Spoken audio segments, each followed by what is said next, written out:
Hey guys, welcome to episode 10 of Ask the Agent Live here with Revithis Realty. Today we've got Brandi Kane, top producer from our office. Brandi, thanks for being on the show today. Anytime. So, hey guys, today we want to talk about something that I think a lot of people are practicing on their clients and it's costing them sales, and that's the words or the scripts that are coming out of their mouth. This is becoming a very important part of our business as more and more of the lead generation is happening online. So Brandi actually started a couple of years ago with us and kind of got thrown into a role of ISA for our team of answering phones and calling old leads and following up with them. And I want you to kind of talk about that experience when you first got in. We didn't really have a great training program for this role, and we kind of throw you on phones and kind of what happens as that evolution. Well, when I came in, I had no background in it whatsoever, did not want to be a telemarketer, was super nervous about being on the phones with people, and kind of was just getting on and winging it, calling people up and, hi, what are you doing? How can I help you? And fumbled it bad, messed up a lot. Every time I hung up, I felt, oh my God, I'm never going to talk to that person again. It was nerve-wracking and uncomfortable, and I hated it. And then we started to get into a little bit of scripting, and if you don't have scripts to even practice, I think that's where you really need to start, right? You've got to go to your broker, go to an online Facebook group, get a coach that's got scripts, and we're talking about whether it be an online lead script, an open house script, a for sale by owner script, an expired script, a how do I talk to my fears script. You've got to have a plan in place for the words that are going to come out of your mouth because they're very, very, very important, right? So we start to get you some scripts that you work on, right? And the first thing that we're going to do is memorization, right? Right. So you start to memorize, and how does that go? Yeah, pick a script. You know, there's a ton of different scripts out there. If you get them all, you're going to be super overwhelmed. Start with one that, and work with it. Memorize it. Know it inside and out. Be able to read those words, look at those words, be able to not look at those words and say them, reiterate them over and over and over, and then get to where it's not memorization anymore. You just know the words, you're internalizing it, you can feel it, you're able to have that conversation with somebody. You don't want to sound like a telemarketer. You don't want to sound like you're just regurgitating a script in front of your face.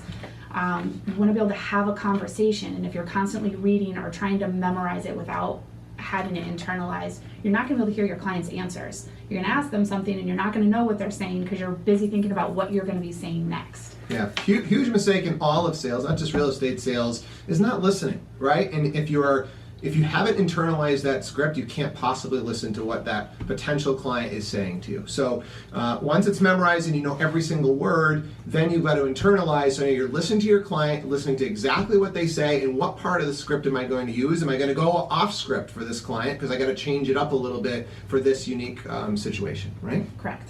Cool. Yep, there's always a little tweak. You may have a script and it's there, but sometimes you have to go out of order. So that's where it comes into internalizing. In my script, I say this and then this and then this and then this. Well, when you're having a conversation with somebody, it doesn't always go in that order. They're going to bounce around. But as long as you know what to say, it's going to come out. And don't be thrown off if it's not in the exact order. That's what having it in and knowing it and internalizing it from the get-go makes it important. And I think, the best use of scripts is probably going to be, or the most common use is going to be with online leads, right? And so the common one that's out there, if you haven't heard of it, is LP Mama. So even if you don't have your script in front of you, it kind of triggers you to get through a few different questions that every online lead, you should have that information before you get off the phone. So LP Mama, that's LPMAMA, right? And that is location, where are they looking? Price, right? So what is their price range that they're looking in? Are they pre-approved? Mortgage will be, are they pre-approved? A is going to be for agent. So do they have another agent that they're working with? Have they seen properties with somebody else? Have they signed an agreement? M is for motivation. And so, tell me, is this something that you want to buy in the next month, 6 months, 12 months? Are you buying because you got a job transfer? Or are you buying because I don't necessarily love the house I'm in, and if something right comes along, then I'll go for it, right? So that's motivation. How much time are you going to spend with that client? And then the last one that we're trying to do in every single lead generation opportunity is set an appointment. That's the number one thing you're trying to do every time you're on the phone is set an appointment. So LP Mama, remember that one and try and get those pieces of information answered when you're on the phone. Right? So, all right, so now you're starting to get pretty good at it. Do you just say, okay, I've got these scripts internalized, or do you practice? No, you have to practice. Okay. If you're not practicing every day, you lose it. You can have it down, you're having all those conversations, that's great, you get busy, you start working your leads, and then you're not practicing every day, you're gonna get on the phone, you're gonna fumble it all over again. Just like everybody else in the world, it's daily practice, whether it's 15 minutes to an hour, whatever it is, get a partner. A lot of times it's easier to start out with somebody that's not as good as you, because then you feel a little more confident, or you want to practice with one of your coworkers who you're really close to. It's not going to be the best fit for you. You're going to screw off. Yep. You're going to sit there and joke. You're going to play. You're going to make fun of each other. You need to have it down. So if you can find somebody in your office, in a Facebook group, do it over the phone. You're going to be talking on the phone anyway.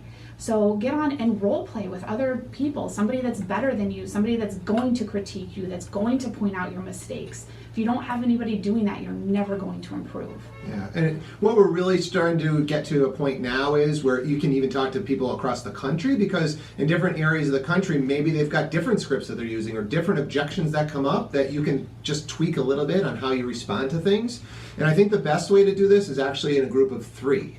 So one person is going to be the potential buyer that's calling in on a lead, or a potential seller looking to sell their house. The second person is the agent, and the third person is simply an observer, understanding that can give feedback when that conversation is over on, hey, you could have gone here, you said this, but maybe it would have been a little bit better if you went this way, right? Right, and I mean, it's incredible just tweaking 2 or 3 words, the difference that it can have. A lot of people, if you call and you ask them a question, is that, something that I can help you with? The first thing they're gonna say is no. They want to get off the phone. They don't want you to sell them. They don't want to be on the phone with you. They feel like you're a telemarketer. If you give them that option, or you can tweak it and say, this is what I'm gonna do for you. Well, now you're providing them with something. You're giving them something, and you haven't asked anything of them. So if you're going to say, oh, is it okay if I send you this? They're absolutely going to say no.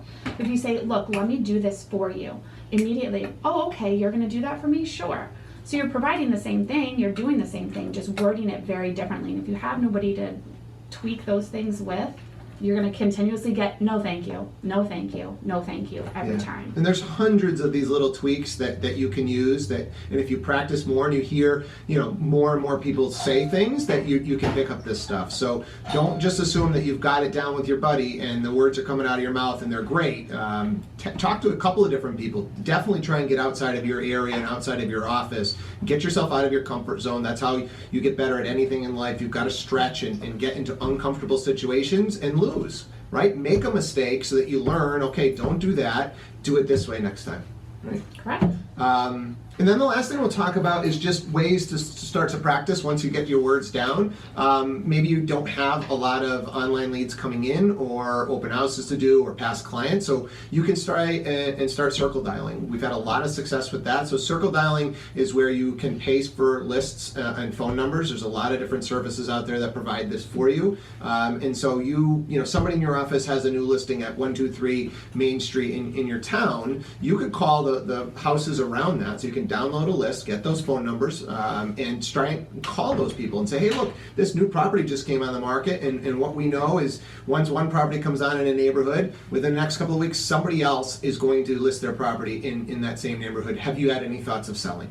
Little scripts like this just get you out there and talking to people that you don't know. It's no big deal if you mess it up. And if you make enough of these contacts, it's a contact sport. Whoever makes the most contacts win. It's that simple. So figure out a way to make those contacts, and you can have success, and you can improve very, very rapidly in this. I mean, I feel like in 30 days of you getting some intense training and intense role playing, significantly better at answering those phones. And so Brandi started as an hourly employee answering the phone, and she is now a top agent at the brokerage within a couple of years. So the scripts can make a real difference. Anything else that you wanted to add?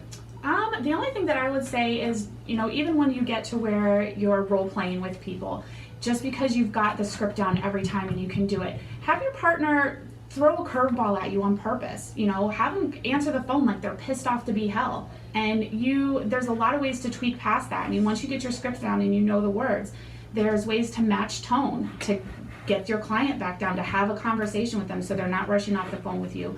Match the speed of how fast they're talking, match their accent to a certain degree. Not that you're making fun of them, but if, we tend to be drawn to people that are more like us. So if you have someone that's got a little bit of a southern drawl, slow down your speech, draw out your words a little bit more. They're going to relate to you more. And you don't have to do that through the whole conversation, but enough to where they feel a little more at ease with you, and then you can carry on with the rest of your conversation. So after you get your scripts down and after you know your words, there's always ways to continue to tweak so that you can build that rapport directly over the phone, which is the hardest way to do it. Yeah, and it's a good point. Like, don't be making stuff. There are lists out there of objections that are going to come up in the real estate world. So download one of these lists, have the objections, and then practice your answer on how you're going to handle each one of those objections. So, guys, thanks so much for joining us. Join us every week, Thursdays at 3 p.m. live right here. Please, in the comments below, if you loved us, give us some hearts, some comments, some likes. And if you've got questions for us on a future show, please reach out to us. We'd love to hear from you with your ideas. Thanks so much. Bye.